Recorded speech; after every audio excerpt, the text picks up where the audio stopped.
그 피가 뿌려짐으로써 사망이 없어져 버립니다. 그 피가 뿌려짐으로써 나는 하나님과 화목하게 되었다고 하는 화목을 확신한 사람은 구원에 이릅니다. 이 사람들은 오늘 밤에 세상을 떠나도 구원에 이릅니다. 그 사람들이 바로 어린 양의 신부들입니다.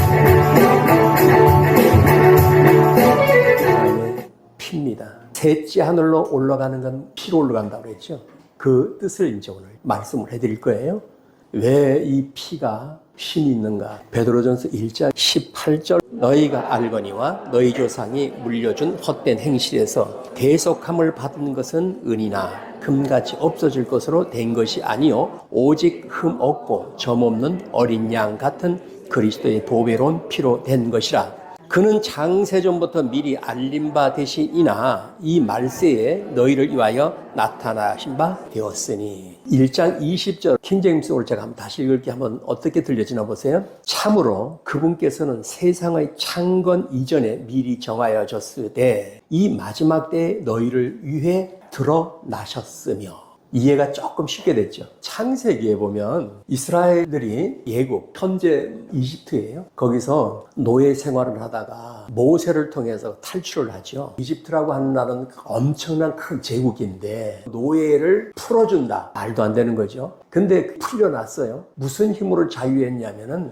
모세가 알려줬어요. 양을 잡아서 피를 내고 그 피를 가지고 출입구에다가 우슬초 한 묶음을 만들어서 피를 푹 찍어서 문설주 인방에다가 뿌리라고 그랬어요. 문설주가 이렇게 돼 있잖아요. 피를 듬뿍 찍어서 우에서부터 탁 뿌립니다. 우의 인방에 피를 뿌리면서 피가 쫙 일자로 뿌려지겠죠. 피를 듬뿍 찍어서 왼쪽 오른쪽에 빵빵 칩니다. 피가 이렇게 해서 크로스로 쫙 찍어버리는 거예요. 그때 그 피를 뿌린 가정마다 죽음이 들어가지 못했어요. 피를 뿌리지 않는 가정마다 다 들어가서 장자들은 다 죽이고 짐승도 죽이고 감옥에 있는 자들이 장자도 죽이고 왕궁에 있는 장자들도 다 죽였어요.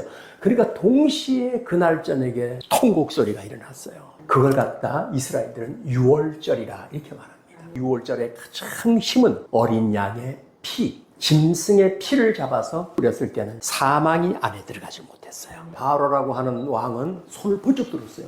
빨리 너희들 애굽 땅을 빠져나가. 엄청 두렵지 않습니까? 왕의 큰아들도 죽어버렸으니까. 통곡 소리가 나죠. 하룻밤 사이에 엄청나게 많은 사람이 죽어버렸어요. 그 피를 뿌린 가정에는 한 사람도 해를 입지 않았어. 피부린들은 이웃 사람들에게 금, 은, 보화를 다 빌려갔어요. 미리. 그걸 가지고 나온 겁니다.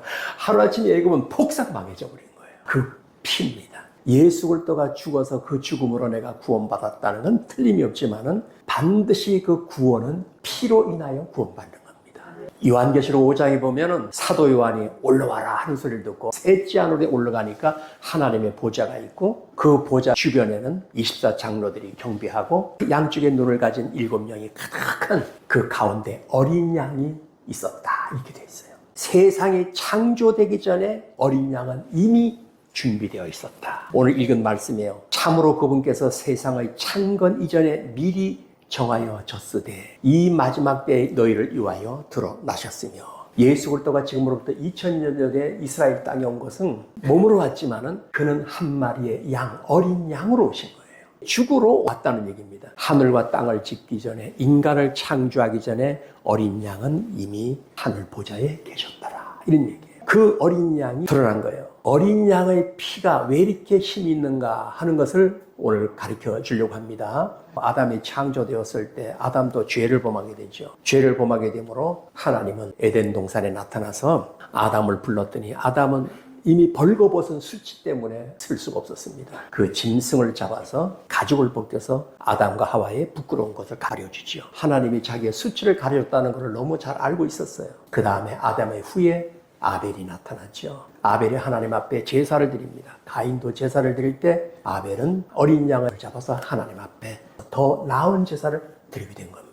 어린 양의 피가 왜 힘이 있느냐 하는 겁니다. 6월절에 이스라엘들이 출애굽해서 살게 된 것은 핏뿌림으로 되어 있다고 그랬습니다. 하나님의 계획은 예수 그리스도를 믿는 사람만 그 핏뿌림을 당해야 된다라고 되어 있지 않고 하나님이 창조하시고 창조 이후에 권세를 줬어요. 하늘을 짓고 땅을 짓고 권세자를 짓고 권력자들을 짓고 일반 인간을 짓고 그랬는데 이 창조 아래에 있는 모든 피조물들은 그 피로 화목을 해야 된다는 거예요.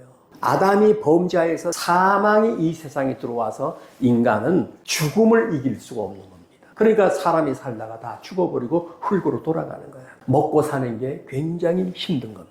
그게 저주예요. 여자가 아이를 낳을 때 고통스러운 게 저주고 세상이 하나님 앞에 원수가 되었다는 게 저주예요. 인간은 하나님과의 화해가 되질 않았다는 겁니다. 화목해야 되는데 화목할 수가 없다는 거예요. 자기 영광을 위해서 너를 만들고 너를 다 만들었는데 모든 피조물이 인간이 하나님과 원수가 되었다는 겁니다. 하나님을 알지도 못하고 알려고 하지도 않고 의인도 없고 하나님을 찾는 자도 없고 각각 자기 육신대로 살아간다. 그래서 세상은 그것이 저주의 모습이라고 보는 겁니다.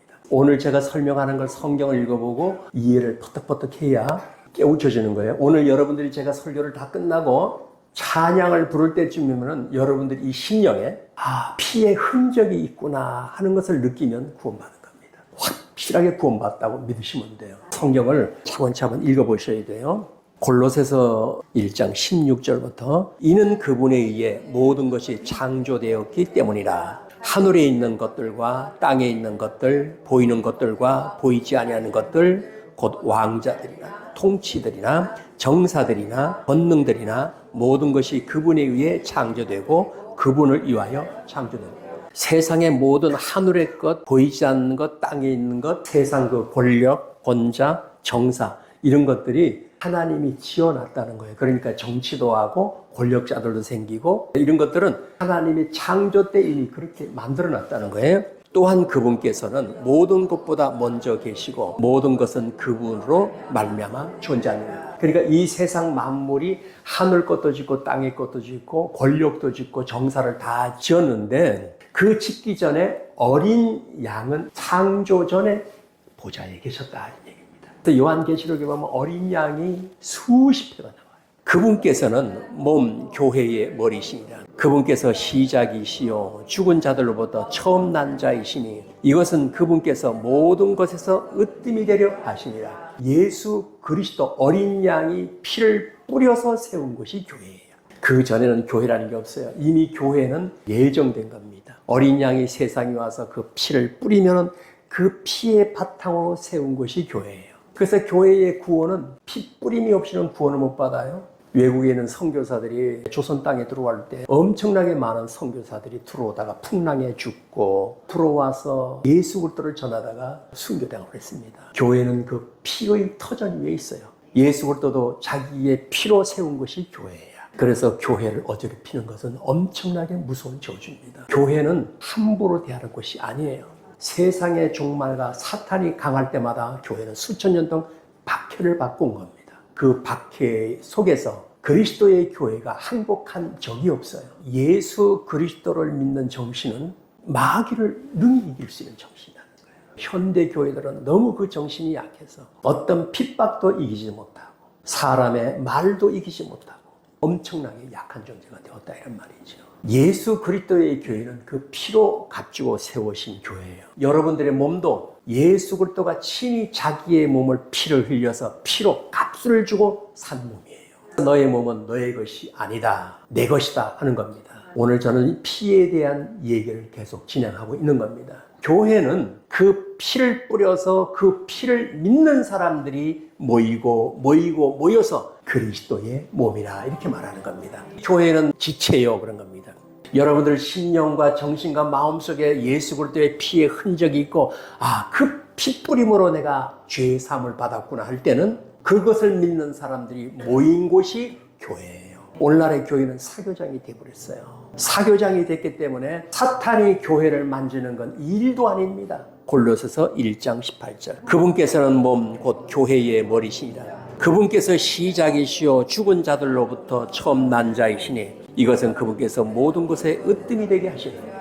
교회의 머리가 예수 그리스도인데 오늘날에 예수 그리스도를 머리로 삼는 인류가 있나요? 없잖아요. 교회조차도 예수 그리스도를 머리로 삼지 않고 머리를 치고박는 시대입니다. 배도하는 시대가 나오는 거예요. 그러니까 이방 종교들 가운데서 예수 그리스도를 믿는 믿음이 아니라 우상 숭배하는 교회도 많고 발람의 교훈을 교회에 끌어들여와서 세상 문명이 교회가 되게 하는 것도 많고 그래요. 요즘 전 세계는요 이상한 교회들이 굉장히 많습니다. 레슬링 교회도 있고 스포츠 교회도 있고 세상 문화가 다 들어왔어요. 세상 음악이 들어와서 교회가 완전히 콘서트장이 됩니다. 예수 그리스도는 이름뿐이에요. 그리스도 앞에 경배하는 게 없어요. 캐나다에서 예배를 드려보니까 예배 드리러 온 사람들이 여기 문신이 다 되어 있고요. 젊은 사람들은 많은데 완전 이건 교회라고 볼 수 없어요. 아수라장이에요. 저기서 목사님이 설교하고 몇 사람은 앞에 가서 춤을 추고 몇 사람은 벌렁 누워있고 몇 사람은 뒤에서 부둥켜 안고들 연애질을 하고 있는 게 교회당이 돼버렸어요. 이게 오늘날의 교회입니다. 그리스도의 교회는 핏뿌림을 받은 사람들이 위의 것을 생각하는 겁니다. 땅의 것을 생각하지 않아요. 위의 것을 생각해서 그리스도가 만물의 머리라고 하는 것을 인정하는 것이 교회예요. 지금은 하나님을 인정을 하지 않죠. 예수 그리스도를 인정하지 않는데 으뜸이 되려 하기 위해서 만물의 시작이요 교회의 시작이요 그분은 처음부터 으뜸이 되기 위해서 이 모든 만물을 창조하셨는데 만물은 지금 그렇지 않다. 그래서 맨 마지막에 7년이라는 대환란 한 이래를 그래서 둔 거예요. 7년 환난을 통해서 전 세계는 완전히 환난 가운데 들어가는 겁니다. 그때 비로소 예수 그리스도가 으뜸이라는 걸 압니다. 그 어린 양이 7째인을 다 띱니다. 어린 양이 7째 나팔을 다 띱니다. 어린 양이 7째 대접을 다 쏟아붓습니다. 마지막 그 대접으로 인하여 전 세계는 예수 그리스도가 만물의 으뜸이라는 걸 비로소 알게 되어서 이스라엘들은 각각 통해 자복을 하기 시작하는 거예요. 그때에 생존한 사람들이 어린 양 예수가 만물의 으뜸이라는 걸 알고 그 앞에 굴복하고 그를 경배하기 때문에 그 사람들이 살아서 천년 왕국을 만든 것이 만물의 으뜸의 결정체예요. 결국은 예수 그리스도가 으뜸이라는 것을 천년 왕국을 통해서 결정을 보여주는 겁니다. 근데 사탄은 이와 같은 것을 다 변개해버렸어요. 천년 왕국은 있지 않다. 이미 지나왔다. 이런 것들이 오늘날 문명 문화와 어떤 틀을 통해서 사람들을 혼탁시켜버린 겁니다. 그래서 마지막 때일수록 이 성경의 기록이 굉장히 중요하다는 거예요. 19절 아버지께서는 그분 안에 모든 충만이 거하는 것을 기뻐하시고 그분의 십자가의 피를 통해 화평을 이루사 그분으로 말미암아 모든 것들이 즉 내가 말하노니 그분으로 말미암아 땅에 있는 것들이나 하늘에 있는 것들이나 자신과 화해하게 하셨느니라. 아멘. 예수 그리스도의 보혈 어린 양의 피로서 땅에 있는 것은 그 피로 화해를 받으라는 겁니다. 어떻게 받을까요? 핏뿌림을 받으라는 겁니다. 6월절 이스라엘들이 탈출할 때에 어린 양을 잡아서 그것을 듣고 문설주방에 위로 아래로 좌로 우로 뿌리면서 그 핏뿌림 통 안에 사망을 면한 것처럼 오늘날 이 강단에서 정하는 그리스도의 피, 애나 어른이나 그것을 받아들여서 마음속에 그 피로 말미암아 내가 속죄함을 받았다고 하는 것을 인정할 때 여러분들 속에는 사망이 없어져 버리는 거예요. 그 피로 말미암아서 우리가 사망에서 생명으로 순식간에 옮겨져 버리는 겁니다. 그러니까 예수 그리스도를 인정하는 것은 너무나 쉬워요. 오늘 제가 설교하고 가르쳐주는 것을 그대로 받아들이면 하나님과 나가 화평이 된다. 화해한다. 우리가 언제 하나님과 싸운 적이 있느냐? 싸웠죠. 우리의 본성, 아담이 우리의 본성인데 아담이 하나님과 싸웠어요. 하나님의 말씀과 거부해서 원수가 되어버렸단 말이에요. 그러니까 우리가 육체로 지금 살고 이 정욕의 마음과 이 땅에 몸을 가지고 살려고 하는 사람들은 하나님과 누구나 할 것 없이 원수가 되어버리는 거예요. 육신의 생각은 사망이요. 육신으로 사는 사람은 하나님과 원수가 되나니 그런 겁니다. 그럼 구원이라고 하는 것은 우리 몸으로서 구원받을 수 있는 게 아무것도 없어요. 만약에 우리가 이렇게 살다가 오늘 밤이나 내일 세상을 떠난다면 생명의 부활에 일어날 것을 여러분들 믿고 죽지 않습니까? 그럼 죽은 우리가 생명의 부활에 일어나겠다고 길을 써도 우리는 할 수가 없어요. 생명의 부활의 날을 일으켜주든 둘째 부활에 일으켜주든 우리의 의도와 의지와는 아무런 상관도 없어. 기도해서 응답이 우리 의지와 힘대로 되는 게 뭐가 있던가요? 기도 받지 않는 기도를 했는데 응답이 덜커덕 되는 것도 있고 그렇게 믿고 해도 안 되는 게 있고 있잖아요. 하늘로부터 오는 것은 인간의 육체로 힘으로 된 건 아무것도 없습니다. 인간의 육체는 하나님을 믿고 구원받는 데는 아무런 힘이 없다는 거예요. 그래서 고린도전서 1장 29절에는 이런 말이 있어요. 이것은 어떤 육체도 자신 앞에서 자랑하지 못하게 하려 하십니다. 구원은 육체의 힘이 하나도 동반된 게 없다는 거예요. 생명의 부활은 내 의지와는 전혀 관계없이 그분이 은혜로서 나를 건져내버린 거야. 어떤 사람에게 생명의 부활이라느냐? 여러분들이 이 땅에 사는 동안에 내 심령에 어린 양의 피가 흠뻑 젖어 있어야 돼요. 그 피로 나는 죄의 사함을 받았구나. 그 피는 나는 자유인이 되었구나. 그 피는 나는 저주에서 해방되었다고 하는 그 피의 흔적이 있어야 돼요. 아마도 우리가 그날의 셋째 하늘로 올라갈 때 주님께서 체크할 거예요. 우리 심령에 어린 양의 피의 흔적이 있는 자만이 통과돼요. 셋째 하늘로 올라가는데 저 왔습니다. 표 보여주세요. 전 표는 없고 땅에서 죽어라 하나님의 교회 열심히 다녔고 열심히 봉사했고 열심히 착한 일 많이 하고 살다 왔습니다. 아니 그거 말고 그 심령에 어린 양의 피 뿌림의 흔적을 보여주세요. 아니요, 난 그거 없어도 엄청 좋은 일 많이 하고 왔거든요. 천국의 문지기가 말합니다. 당신의 심령에 어린 양의 그 피 뿌림의 흔적이 있는 자들만 셋째 하늘로 올라가는 거예요.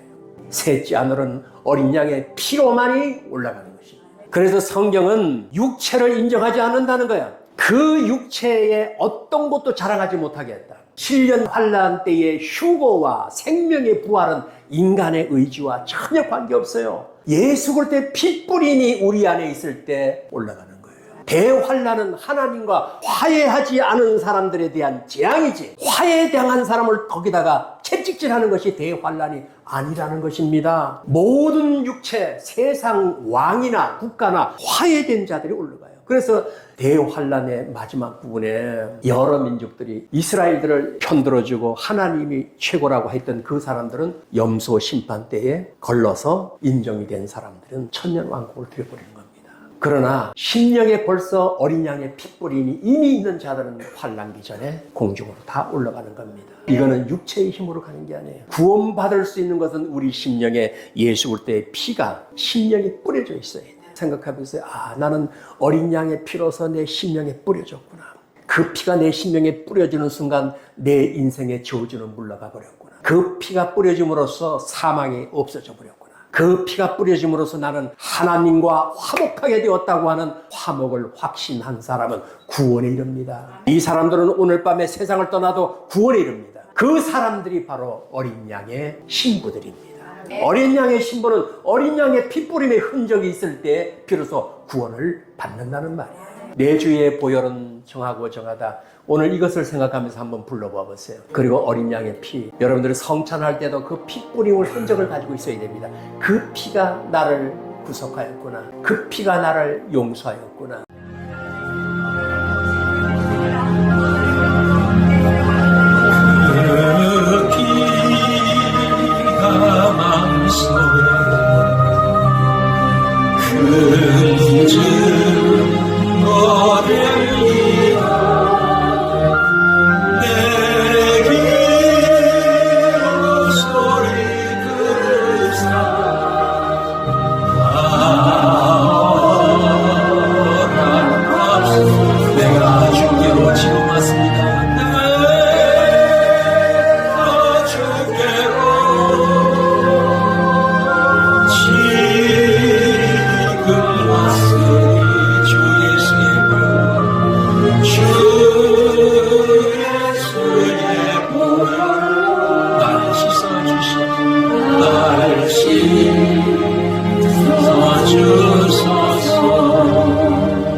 성령께서 말씀하시기를 내가 내 앞에서 문을 두드린다. 네가 문을 열면 내가 너와 더불어 들어가서 먹고 살리리라. 여러분, 하나님의 말씀을 들으면서 심령을 문을 열어달라고 노크 소리가 들리지 않던가요? 예수 그리스도께서 우리의 심령의 문을 열어달라고 하는 것은 어린 양의 피를 우리 심령과 우리의 정신과 온 육체에 위로 좌로로 피를 뿌리기 위해서 문을 열어달라고 하는 것입니다. 그 핏뿌림을 받을 때 저주에서 해방이 됩니다. 여러 가지 질고에서 해방이 됩니다. 고통에서 해방이 됩니다. 피가 있는 곳에는 마귀가 손을 대지 못합니다. 피가 있는 곳에는 사탄이 감히 얼씬되지 못하고 있습니다. 오늘 이 시간 회개하십시다. 주께서 시간마다 진리의 성령의 문을 열어달라고 하는데 내 문을 꼭 닫았던 죄 용서해 주세요. 주님, 제가 이제 문을 열겠습니다. 주께서 내 심령에 들어오셔서 피 뿌려 주시옵소서. 그 피가 있어야 우리가 천국에 올라갈 수 있고 셋째 하늘에 올라갈 수가 있습니다. 통성으로 기도하여 빼게 하십시오. 거룩하신 하나님,